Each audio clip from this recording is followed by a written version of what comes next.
the path to impossible is sort of the same for everybody, right? You push on your skills to the utmost just to sort of like, maybe you're doing it intentionally, or maybe it's just the project you're in front of and you get through it and you're like, oh, wow, I went a hell of a lot farther than I thought I'd go. You set yourself another hard challenge because you want to do it again. And that's the same path for everybody. We go in the same direction. Where it starts to diverge, right, is the size of the vision. One of the things that's true about Elon, it's true about, my partner, Peter Diamandis, who I've written a bunch of books with, who founded the X Prize. It's true about Bezos and the Google guys and most of the athletes I've worked with. And really most everybody I've written about is that they are willing to take on much greater challenges. They will chunk it down so what's in front of them is very doable. So on a day-to-day basis, but there is a certain amount of, if you get really good at setting harder challenges for yourself and meeting them and going,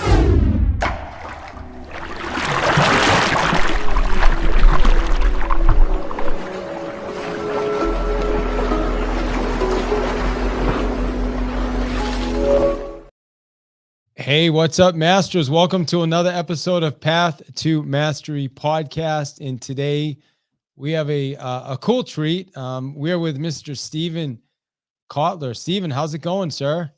Well, thank you. How are you? Hey, I'm doing awesome, man. I'm excited. I'm excited for this conversation, to be honest with you, because this book right here, this book I'm holding in my hand, right? The Art of Impossible, literally has changed my thinking. It's changed my life. It's done a lot. It's one of the most impactful books I've ever read. And I'm not just saying that, like literally it has had that type of an impact on me. And I'm going to share that. I'm going to just a little bit about you, quick bio, and then we're just going to get right into it because I know you're on a tight schedule. You are the author of best-selling author and award-winning journalist, executive director of the Flow Research Collective, and he's one of the world's leading experts on human performance. Steven is the author of 10 bestsellers out of 14 books, including The Art of Impossible, The Future is Faster Than You Think, Stealing Fire, The Rise of Superman, Bold in Abundance. His work has been nominated for 2 Pulitzer Prizes, translated into over 50 languages, and has appeared in over 100 publications, including New York Times Magazine, Wired, Atlantic Monthly, The Wall Street Journal, Time, Harvard Business Journal, and now Path to Mastery podcast, man. So, and Steven's a big deal. This is awesome. And your new book, your associate sent to me, which is GNAR country. Am I saying that right? Yeah. And I appreciate that you guys sent that to me. I skimmed through it a little bit. To be honest, I just got it, I think, on Sunday, but I'm excited to read through that as well. So thank you for being here today, man. My pleasure. It's good. Absolutely. So I want to jump into The Art of Impossible today, and we'll just get right into it. Like I said, one of the things that I really took from the book is that impossible becomes possible, or impossible becoming possible is solved by a formula. So that's something you say in the book, that impossible is actually a formula. So can you explain that and give us an example of that? Yes. Let me roll it back a couple of steps because it'll make it easier. Yes. When I say peak performance, what the hell do I mean by peak performance? Let's just start there. Peak performance is nothing more or less than getting our biology to work for us rather than against us. And on the cognitive side of the equation, right? Unless we're actually talking about like sports or the performance or something like that. Well, on both sides of the equation, peak performance has obviously been shaped by evolution. And when you're dealing with the cognitive side of peak performance, when we talk about cognitive performance, you're actually talking about 4 categories of interventions. There is a bunch of stuff that lives under the heading of motivation, a bunch of stuff under the heading of learning, more stuff under the heading of creativity, and finally there's stuff under the heading of flow. Now, flow as you may or may not know, if you're not familiar with the term, is defined as an optimal state of consciousness, when we feel our best and we perform our best. And anybody listening, if that's still not getting you, not very useful, flow refers to any of those moments of rapt attention and total absorption when you're so focused on the task at hand, everything else just starts to disappear. So the self disappears, time passes strangely, and throughout all aspects of performance, mental and physical, go through the roof. Now, that said, that's all background. Here's the answer to your question. Turns out that these four categories of skills were designed to work in concert, and they were designed by evolution. When I say designed, I mean shaped by evolution, to come online in a certain order. So if you think about peak performance, the easy way to do it in just like colloquial language is motivation is what gets us into the game. Learning allows us to continue to play. Creativity allows us to steer, especially when you're going for impossible challenges where how do I get there? I don't quite know what to do. And then flow, which is optimal performance, is how we turbo boost the results beyond all reasonable expectations. That's the formula for impossible. Why? Because that's the biology. That's our biology. Those are the very categories, that we can amplify using our biology. When you say there's a formula, what I mean is these skill sets are designed to come online in a particular order, in a particular way. You can do it in any old order you want, in any way you want. You're still going to get very far. But if you actually follow the blueprint that sort of evolution laid out for us with our biology, you just get farther faster with a lot less fuss. And when you look at people who have accomplished the impossible, which is most of what I've done over 30 years, or a lot of what I've done over 30 years, you always see these four skills, because that's the biology. So some people have strengths in different areas, but that's sort of the formula for impossible. Can you give us an example, Steven, of one of the people that you studied and kind of like what that looked like? So my career started in action sports, right? That was where I started in the 1990s. And the 1990s in action sports, and this is most of the work that was documented in my book, The Rise of Superman. So it's not quite an art of impossible, though some of it does overlap. But the 90s in action sports was often called the so-called era of impossible, where more impossible feats, things that had never been done before and were believed never going to be done, they didn't just get accomplished, they got iterated upon. And nothing like that had ever happened before. So the classic example that I like to give here is surfing. So surfing itself is an ancient sport. It dates back to 400 AD. And if you look between 400 AD and 1996, I think it was, the biggest wave anybody had ever surfed was 25 feet. Above that was considered completely impossible. There were physics papers written about how it was impossible for a surfer to paddle into waves bigger than that. And yet, we're a couple decades later, surfers routinely paddle or tow into waves that are 90, 100, 110, 115 feet tall. That's become really, really, really common. Another sort of random one that nobody talks about anymore, but in skiing and snowboarding, for a very long time, it was believed that 80 feet was the top of the biggest cliff any human body could absorb. And there were reasons for this. It was basically, there was a guy named Greg Beck who hurled himself off a 100-foot cliff, landed it, exploded on landing, and knocked himself unconscious with the impact. And they sort of were like, okay, that's the line. It had more probably to do with equipment design at that time than anything else. But obviously, skiers and snowboarders, I don't know what the upper limit is right now, but it's somewhere between 250 and 350 feet. So we've gone from 80 feet, up by a couple of skyscrapers. So these are just a couple of examples. That kind of progress was found sort of everywhere in action and adventure sports. But to move out of action and adventure sports, I also spent a lot of my career looking at, for example, those maverick innovators who took science fiction ideas and turned them into science fact technology, who did the impossible of dreaming up the future. I looked at upstart entrepreneurs, Larry Page, Jeff Bezos, Elon Musk, and Richard Branson. This was the heart of my book, Bold. People who built world-changing companies in near record time. And it doesn't really matter where you look. Wherever you look, you see people taking advantage of, the skills that fall under the heading of motivation, learning, creativity, and finally flow. Wherever you see the impossible become possible. So would you say those people you named, like Larry, Jeff, Elon, all those guys that what Richard Branson, they have all four of those characteristics. Is that? I mean, yeah, I mean, they have those four characteristics. A lot of them, Richard, the Google folks, those I mean, Richard has sort of built his life to drive himself into flow, for example. There's a great quote, I think it's in Stealing Fire, where Richard was talking about flow's impact on productivity. And this has been fairly well measured. McKinsey went around the globe, the business consultancy, for about a decade saying, okay, flow's optimal performance. We know it makes people more productive. So they wanted to know how much more productive does it make the average CEO? And they spent 10 years going around the globe, talking to CEOs, self-reported. So you got to take it with a little bit of grain of salt, but on average, it was 500% more productive. And when we was talking to Richard Branson about it, his comment was, there's in 2 hours in flow, there's almost nothing I can't accomplish. So you see that sort of thing.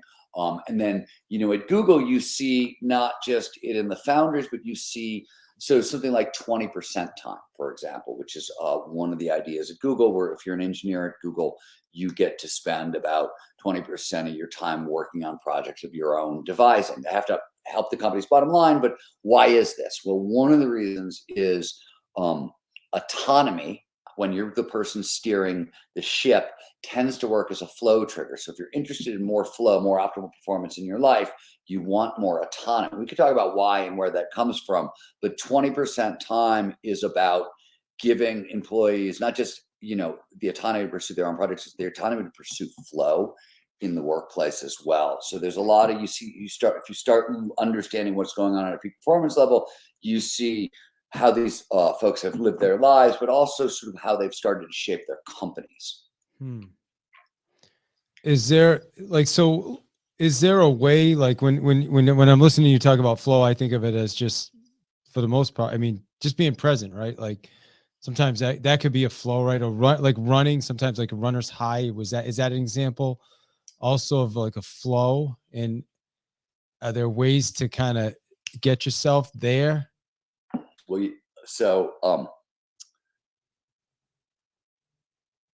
flow is runner's high. Let's just start. Runner's high is a version of flow. Runner's high, being in the zone, being unconscious if you play basketball, the forever box if you're a stand-up comic. If you play jazz, you're in the pocket. The lingo is sort of endless.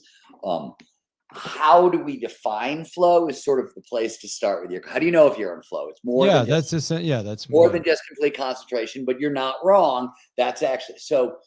The godfather of flow psychology, the late Mihai Csikszentmihalyi, who was the chairman of the University of Psychology, Chicago's college department, did all the sort of the foundational work on flow, and he made a number of discoveries that are really important to discuss here. The first thing is he figured out how to define flow.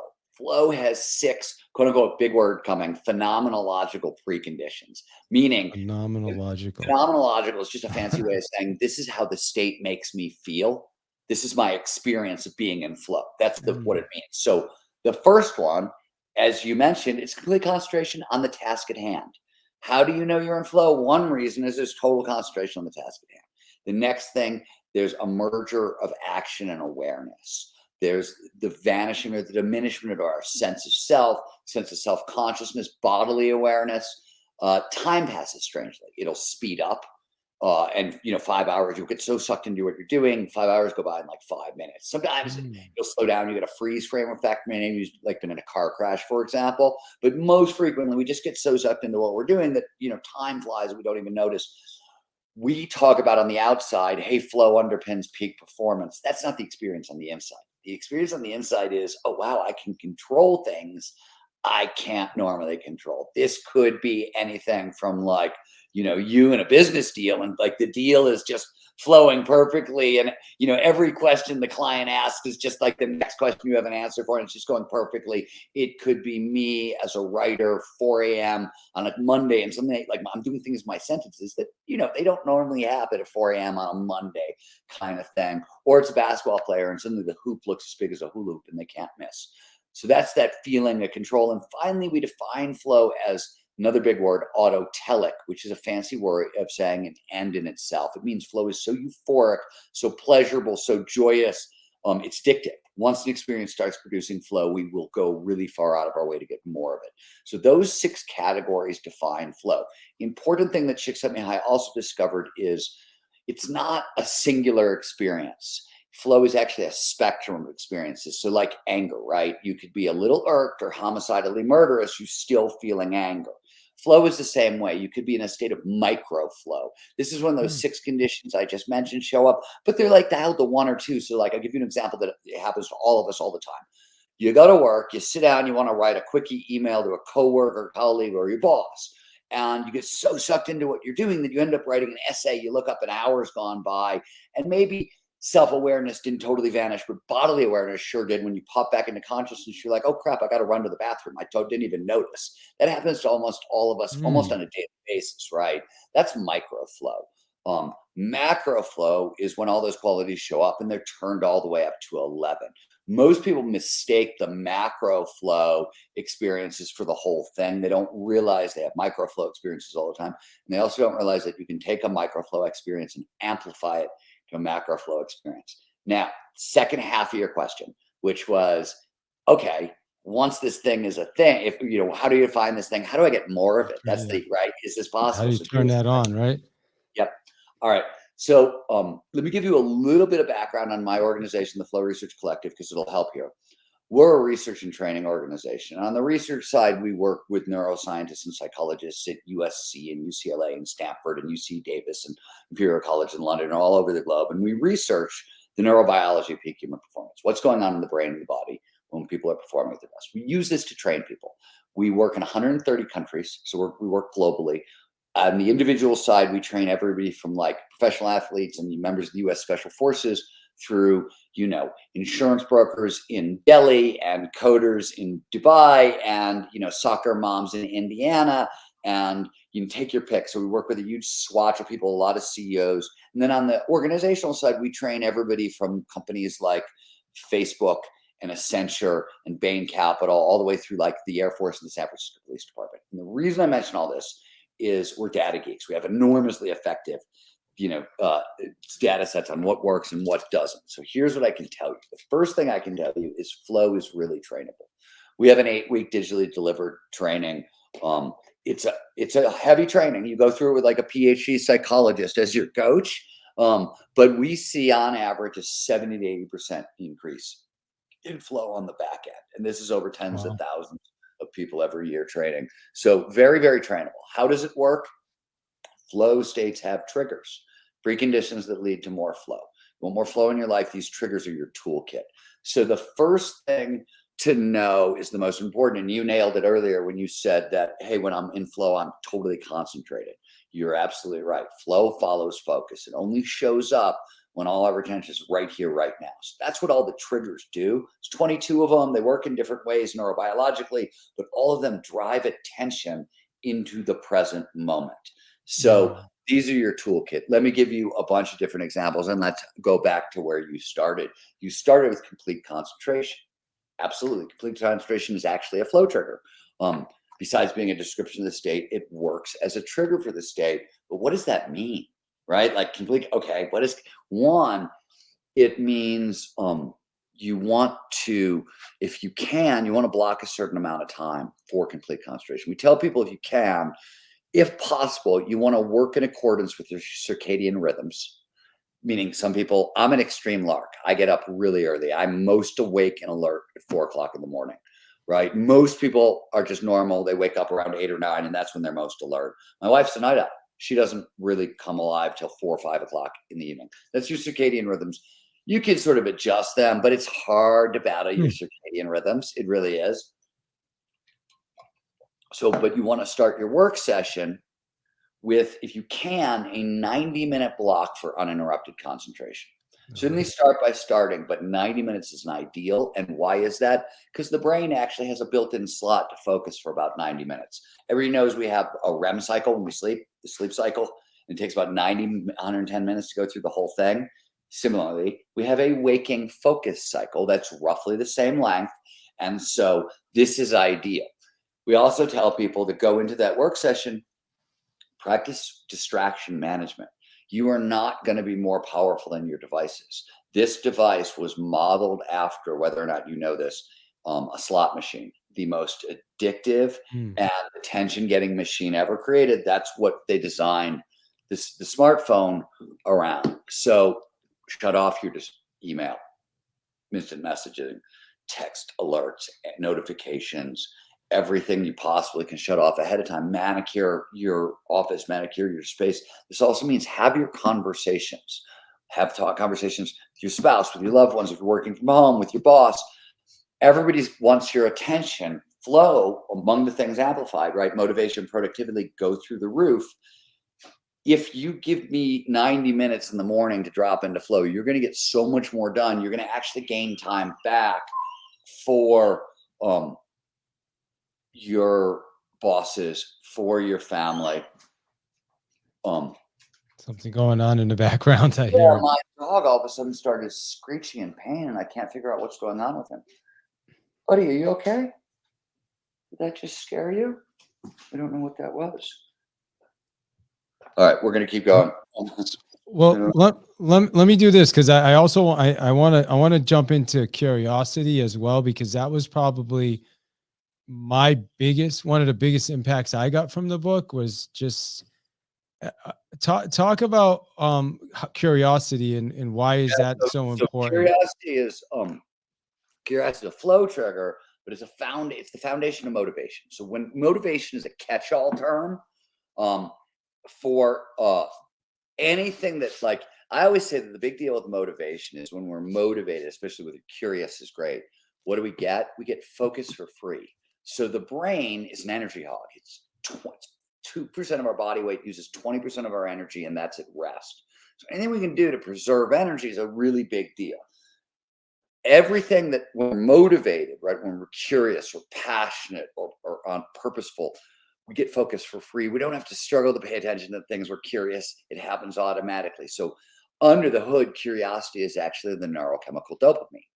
And dopamine works as a flow trigger, drives excitement and attention and focus into the now. And curiosity is, it's a foundational motivator. And it's actually the first of the foundational motivators. So I said there's a sequence, and peak performance always starts with motivation. And motivation, there's 5 big internal motivators that drive humans. The first is curiosity, the second is passion, third is purpose, then autonomy, and mastery. And they actually work in order. You asked earlier, what's the sequence? The sequence is curiosity is our basic foundational motivator. It's designed biologically to be built into passion. Passion is designed to be built into purpose. Once you have your purpose, you want autonomy, the freedom to pursue that purpose. And once you've got the autonomy to pursue that purpose, you want mastery, the skills to pursue it well. So these are the big 5 human motivators, and you want to try to cultivate all of them. But it absolutely, as you pointed out, it starts with curiosity. It starts with learning how to cultivate curiosity. Honestly, I didn't even know it started with curiosity. That was just the one that really stood out to me and helped me just tremendously in so many areas, with just being curious. To be honest with you, I don't know, like, how does somebody become better at being curious? So I think it comes from 2 things. One, and there's really there's a very brilliant woman named Ellen Langer who was at Harvard forever. She's often talked about as the godmother of positive psychology, but she was really doing this work back in the 70s and 80s. And she was one of the first people through the quote unquote mindfulness gate, but she had a totally different version of mindfulness than what you hear about today. And her version of mindfulness, which is associated with huge amounts of beneficial psychological, physical, and mental health outcomes. We won't even go there, but just to say a ton of stuff comes off of this. Her version is just notice the moment by moment change in the present. Be curious about what's happening in the present moment and pay particular attention to things that change from moment to moment. The way our bodies are sort of designed, we're designed to perceive constancy more than the fact that everything is changing all the time. So one way to start that is just sort of notice what's going on around you and be a little bit more curious what's changed. That's sort of low grade curiosity. And then what I think is really the secret to this. We get curious about stuff all day long, just like little, like, oh, that happened. Why did that happen? The difference between somebody who's cultivating curiosity and really using it as a motivator and somebody who isn't is literally who's paying attention to that, like, inner, like, hey, what was that? Why was Mm. that? How was that? And just following it down that rabbit hole. And it, the thing about curiosity and a lot of these skills, they're all very trainable, but it's one of these things that curiosity is self-fulfilling and self-rewarding. It's also, this is really cool bonus, uh, most mammals cannot feel anxiety and curiosity at the same time. Humans can, but like cows, for example, cannot. It's one or the other. So when they are trying to make more humane slaughterhouses, for example, one of the things they do is, as they're like, they give cows things to look at and be curious about as they're leading them into the slaughterhouse. It sounds awful, but it's actually, it keeps the animals much more calm because these are binary. In humans, we can sort of get both at once. But I'll give you an example. So you talked about my new book, GNAR Country, which you haven't dove into yet. In GNAR Country, there's a I'm afraid of heights. I'm afraid of heights, and I'm a big skier. And so one of the things when I'm on a chairlift and it's particularly exposed, and I'm starting to get a little freaked out, what I will do is I will use curiosity. I'll look at the run below me, and I'll be like, where do I want to ski? What's an interesting line? What landmarks do I have to look to find it? Those sorts of things. I start just asking myself these questions. It's because curiosity and anxiety have the same, neurobiologically, they have the same root origin. And it's really easy to sort of turn anxiety into curiosity and vice versa that. But so you can use, on top of being curiosity, being a flow trigger, being great for motivation, it actually works to counteract anxiety as well, which is really neat. That's super cool. Yeah, that's how I kind of use it. Like when people say things, and I'm like, geez, I'm just wonder why do they think that? You know what I mean? It just helps me to dig deeper and then just ask some questions. And but I want to we have got a few people in Clubhouse. Steven, Dr. Finance is huge, has a huge podcast. He's got I don't know, probably 1 million downloads. He's got a club. I want to, let's see if he's available and see if he can ask you a question. Dr. Finance, you available in Clubhouse? Yeah, so I'm here, David. Absolutely. I'm listening voraciously. And Stephen, honored to meet you, sir. David's doing amazing things with his podcast and incredible stuff in the background. And I was just reading about you, Stephen. You have an amazing background. So thank you, David, and a pleasure to meet you, Stephen. Pleasure to meet you. So do you have a question for Steven? Yeah, I was looking at your book, Stephen, and one of the things I thought was really cool was that you got an endorsement from Elon Musk. And I know you have tons of info to give on your specific subject matter, but just as a side note, just curious as a thought leader, how's it feel to get an endorsement from probably one of the biggest influencer in the world today, Elon Musk?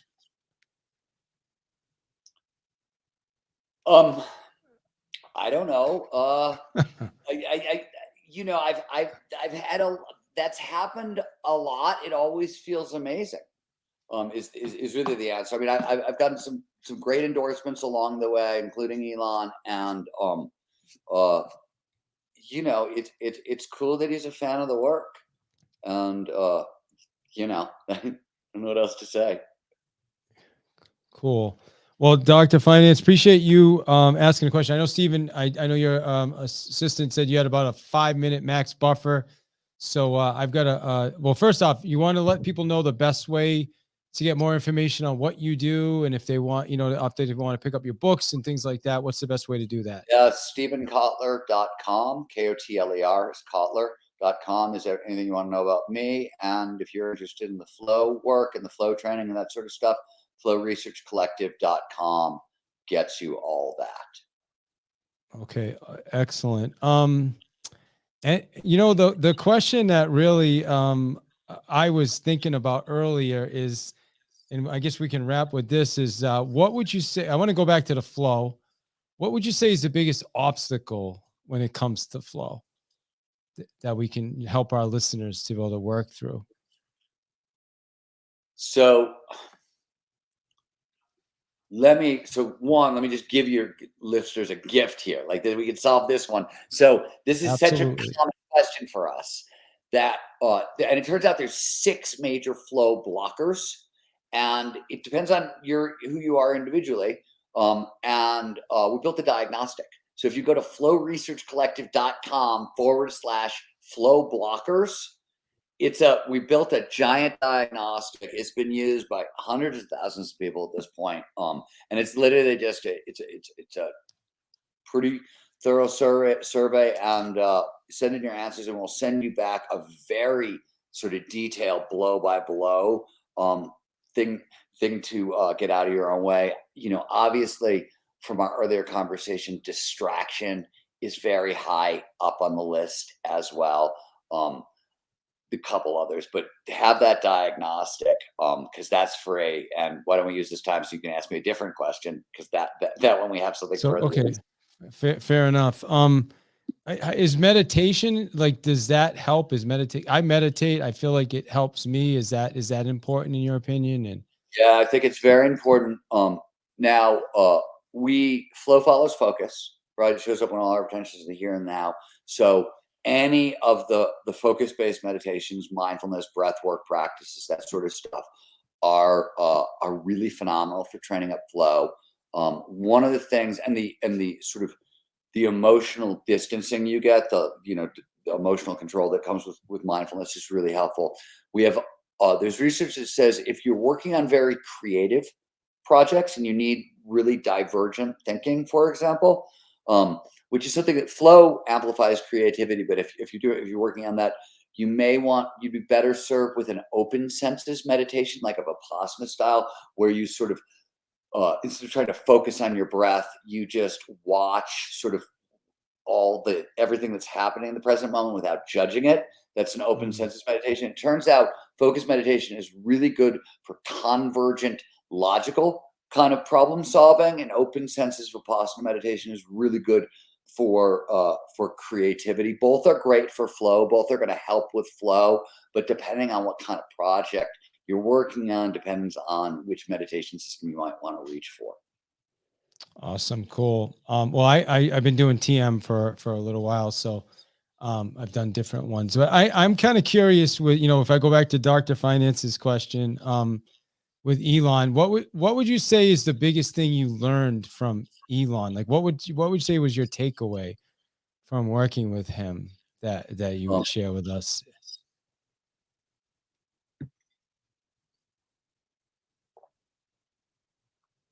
I think it's I think it's a takeaway from working with most of the people. It's interesting because the path to impossible is sort of the same for everybody, right? You push on your skills to the utmost, just to sort of like, maybe you're doing it intentionally, or maybe it's just the project you're in front of, and you get through it and you're like, oh wow, I went a hell of a lot farther than I thought I'd go. You set yourself another hard challenge because you want to do it again. And that's the same path for everybody. We go in the same direction. Where it starts to diverge, right, is the size of the vision. One of the things that's true about Elon, it's true about my partner Peter Diamandis, who I've written a bunch of books with, who founded the X Prize. It's true about Jeff Bezos and the Google guys, and most of the athletes I've worked with, and really most everybody I've written about, is that they are willing to take on much greater challenges. They will chunk it down so what's in front of them is very doable, so on a day-to-day basis. But there is a certain amount of if you get really good at setting harder challenges for yourself and meeting them and going, you get to a point where, Elon sort of was after PayPal, where he was like, okay, now I'm going to go after the biggest challenges the world is facing, because I've had these 2 successful companies, and both of them, the exits were so much bigger, than even he expected. And so, I think it's risk too, though? Is there a risk factor there? Is that part of it? Well, everybody I talk to, every single person, Richard Branson, Jeff Bezos, Branson was greatest on this because he's known as a risk taker. And he says this, and we talk about this in our book, Bold, which is the book that's about all this. But everybody we met, Elon said this as well. Entrepreneurship is in itself very, very risky, right? It's just risky. And I've been involved in 20, I think it's 23 startups at this point, whether they're companies I started or I was involved in them. There's a lot of risk based into it. All the best risk takers spend a tremendous amount of time figuring out how to protect the downside, right? Richard Branson tells this story that we retell in Bold, where, he bet half his company, Virgin Music, on Virgin Airlines. Literally. And it was a bet that nobody wanted him to take. Everybody thought he was crazy. He was like, you can't go into the airline business. Nobody's ever innovated, all that stuff. And he cut a deal with Boeing where he could sell the jet back to them a year later with no penalty if things didn't work out. So everybody I talk to, there's a ton of risk taking. They're not scared of the big risk for the vision, but every single person I've seen who does this kind of work has found ways to really protect the downside. That is brilliant. So much risk taking, as you know. Well, that's absolutely brilliant, and I think that's my takeaway. You're right. The amount of energy and effort to kind of, I guess, mitigate the risk, right? To really look at it. And I think that's the thing that a lot of us miss.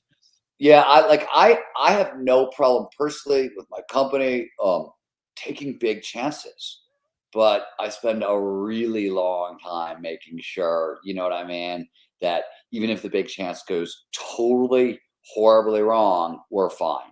Because if we're not fine, then you're not learning from your failures. Then you're just going out of business, right? Like that. And that's not much fun.